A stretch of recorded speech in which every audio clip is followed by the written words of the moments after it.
It may still be August, but the Danish royals were forced to wrap up against a wintry chill, as they continued their tour of the Faroe Islands.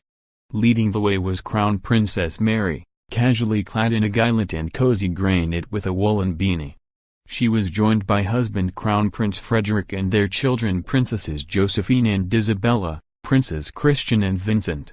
While the young princesses were on their best behavior, their brothers were clearly in a mischievous mood, tussling fighting for the cameras as their parents looked on. The family is paying a 4-day visit to the Danish island, after the couple touched down in the island's capital of Tórshavn on Thursday.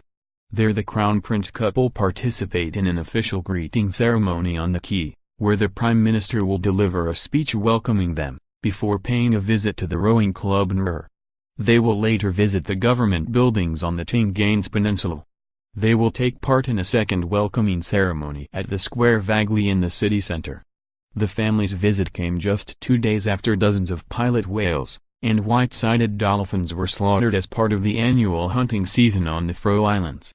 Every summer, some 800 pilot and beaked whales, as well as dolphins, are killed for their meat across the Faroe Islands, a Danish archipelago located hundreds of miles off the Scottish coast, between Norway and Iceland. Whale driving on the Faroe Islands date back to the late 16th century, and involve residents herding pods of whales into shallow waters. They are then killed using a spinal lance that is inserted through the animal's neck to break its spinal cord. Locals carry out the hunts ahead of the sparse winter months, with the meat served salted or cut into steaks and the blubber sliced up and eaten raw. The family of 6 arrived on the Faroe Islands for the start of their 4-day visit on Thursday. Mary, along with the rest of the family, was dressed in traditional Faroe costume in honor of her visit. She and her 2 daughters wore the female dress of a dress, and open sweater laced together using silver buttons and finished with a cape.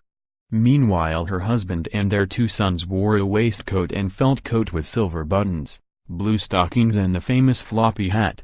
The family traveled from their home in Copenhagen by boat waving to the islanders, as they approached the shore. The family were greeted by the island's locals who had gathered in anticipation of their arrival, presenting Mary with an elegant posy as she stepped from the boat.